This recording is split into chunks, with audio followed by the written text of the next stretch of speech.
You see? That's a good question. Now, where was I? Ah, yes.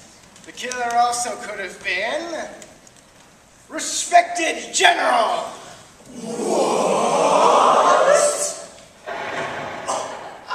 Me?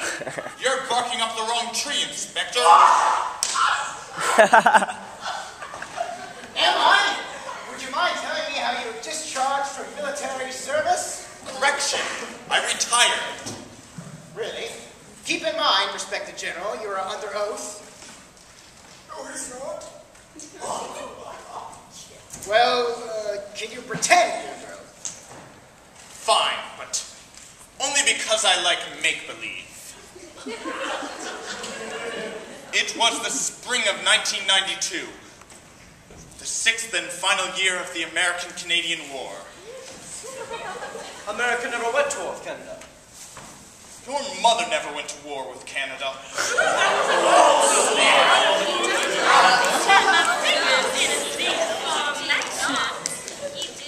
We were preparing the final touches to our strategy of Battle of Winnipeg.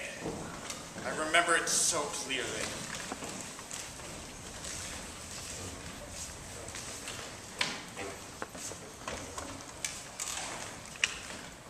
Which is why, prior to our initial assault on Lake Manitoba, I strongly believe that our most viable option is to assemble our infantry in a northerly, medium-scale, flying wedge. Interesting idea, Captain. But would you be open to the suggestion that we thrust past Riding Mountain, perform a 500-man pincer movement? Pincer movement to achieve full tactical envelopment. Exactly. It's perfect.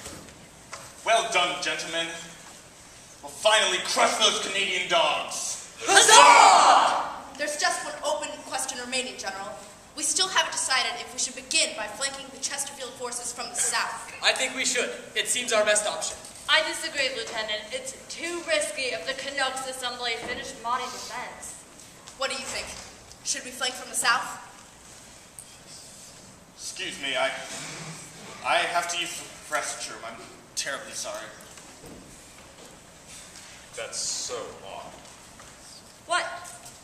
Haven't you noticed that before the general makes any critical decision, he has to go to the bathroom? He's right, you know. That's his 27th trip this morning.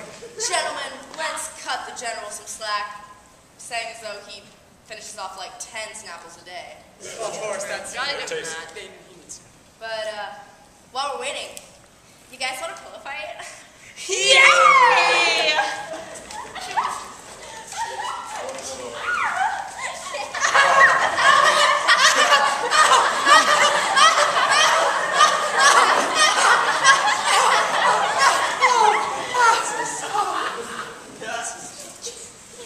Should we flank from the south? Think, respected, think. I don't know. Well, I'd better consult my inside source. Should we flank from the south?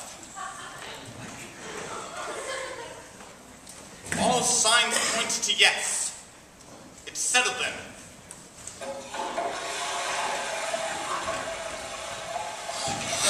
You're a phony! A phony! What have I done? What have I done?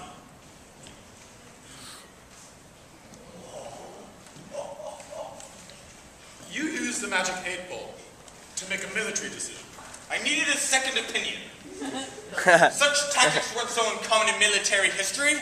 Every war scholar knows that General Grant would have surrendered at Gettysburg were it not for his Ouija board. But these are modern times, and I am far from a modern man. Nowadays, military leaders are turning to technological devices I simply don't understand, like the worldwide interweb. And mouse pads. Well, Sergeant Host was chagrined, but he agreed to let it slide under the rug for the good of the country, as long as I A, retire immediately, B, surrender the 8-ball, and C, give him one of my legendary back rubs. So you were concerned the magic 8-ball was in that box, and your good name in the history books would have been tarnished for all time. Yes, but I am no murderer. Anyone could tell you that. Even a black sphere with an 8 on it could tell you that. Not murderer. What about all those innocent Canadians? The term innocent Canadian is an oxymoron. Moron. If you take away the oxy part, which is my way of calling you a moron. Oh, got him! Regardless of moronic Canadians, I still put forth that you, respected general, could have been the killer. It's certainly possible. You had the motive, and you definitely had the means. Given the walls are covered in knives. But the killer also could have been... You know what? You were right. This is taking forever. Why don't we throw in a few quick ones here and speed things up a little bit? How about we go with washed-up actress, Southern Belle, and plastic politician? Yes. All right, go ahead. I'll go. Mysterious Host was cast as the lead role in a play I was in. I was his understudy. Solid motive. Okay, Southern Belle.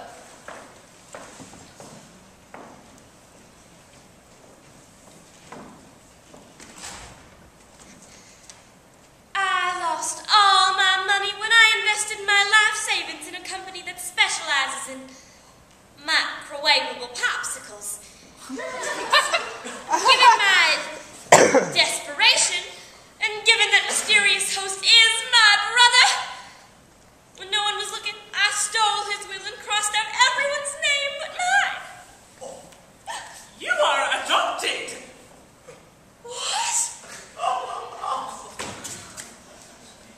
Well, Mysterious Host is running against me for the state senate, and he's somehow uncovered a video of me throwing a litter of golden retriever puppies off a bridge.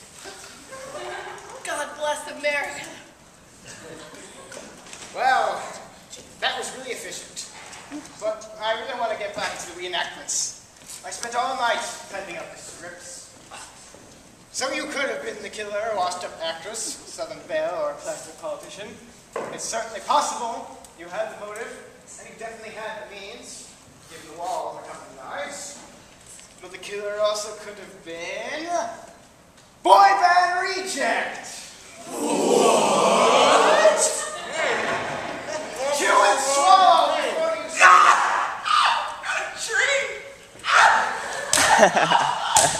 We're barking up the wrong tree. Am I? Well, would you mind telling me how you were kicked out of the Backstreet Boys? I'd rather not. It was a rough time in the mid to late 90s. Tell us about the rehearsal session that changed everything.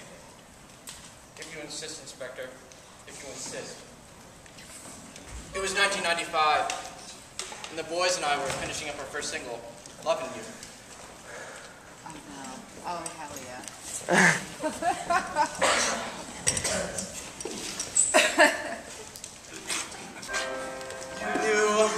It's so easy because your heart so true. It's so true. Muslim or a Jew, I'll be loving you as long as you love me. Yeah! Oh, man, so good!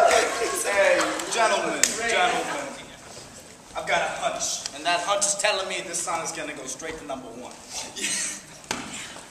Thanks, Mysterious Host. With you as our band manager, we can't lose. This song's gonna be gigantic, y'all. It's gonna go straight to the top. Yeah. Hey, way to go with your sweet lyrics, man. Wow, thanks, Brian. Yeah. But Eric, when we get to the top part about world religion. Me too. And man, those harmonies were tight. Tight! Yeah, it's like